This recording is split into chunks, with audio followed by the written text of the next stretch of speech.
فرشتے کہ ان کی تعداد معمولی، اتنی تعداد ہے کہ آسمان جھکے جا رہے ہیں، اتنی شدید اللہ کی مخلوق. ما فی السماوات السبع موضع اربعۃ اصابع الا وملک قائم وملک راکع وملک ساجد واضعا جبهته للہ. ساتوں آسمانوں میں 4 انگلی کے برابر خالی جگہ نہیں، ہر جگہ فرشتہ کھڑا. تو یہ کلمہ فرشتوں کے وزن سے زیادہ، آسمانوں کے وزن سے زیادہ، زمینوں سے بھاری. اس کا اگر حق ادا کر دو اور یہ کلمہ آپ کے میزان میں ڈال کر تولا جائے آپ کے اعمال کو، تو وزن کہاں سے کہاں پہنچ جائے. یہ کلمہ گناہوں سے بھاری ہے. مسند احمد کی دلیل جو بندہ 99 دفاتر لے کر آئے، گناہ 99 رجسٹر کھلے پڑے ہیں، اس کو حساب و کتاب کے بلایا گیا، آؤ اپنا حساب پیش کر. آ رہا ہے ڈرتے ڈرتے کامتے کامتے، رجسٹر کھلے پڑے ہیں، سارے رجسٹر اس کے گناہوں سے بھرے پڑے، نیکی کوئی بھی نہیں، گناہ ہی گناہ پھیلے ہوئے. اللہ حجت قائم کرے گا. ہر ظالمہ کا حافظہ تھی، پڑھ لو، پڑھنا چاہو پڑھ لو اپنے رجسٹروں. کسی گناہ کو لکھنے میں میرے فرشتوں نے ظلم تو نہیں کیا. کہے گا لا یا رب یا اللہ نے، اللہ دے گا عذر،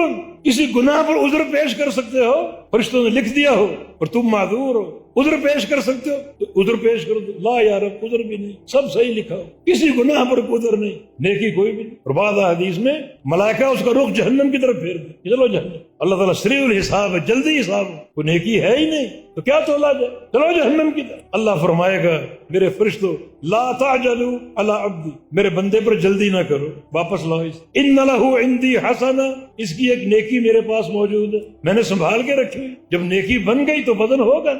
عرش کے کنارے سے اللہ تعالیٰ ایک پرچی نکالے، نیکی ہے تو لو. ایک طرف 99 دفاتر ہیں، ایک طرف ایک پرچی. احضر وزنک یا عبدی، میرے بندے جاؤ میزان کی طرف جاؤ، اپنے وزن کا مشاہدہ کرو. بندہ جا تو رہا ہوگا لیکن عید البطاقۃ من السجلات، یہ چھوٹی سی پرچی ان 99 رجسٹروں کا کیا مقابلہ کرے. لیکن جب تولا جائے گا تو ثقلت البطاقہ وطاشت السجلات، پرچی بھاری پڑ جائے گی اور وہ دفاتر ہواؤں میں اڑنے لگے، فضاؤں میں اڑنے لگے. کتنا بدل، دنیا دیکھ رہی ہے حیران، یہ پرچی میں کیا آخر نیکی اس کی. جب کھولا جائے گا واشہد ان لا الہ الا اللہ، اور ایک حدیث میں واشہد ان محمد رسول اللہ، یہ گواہی اس کی. اس نے یہ گواہی کس طرح دی ہو، کتنے ادراک کے ساتھ، کتنی معرفت کے ساتھ، کتنے یقین کے ساتھ اللہ کو پسند آ گئی.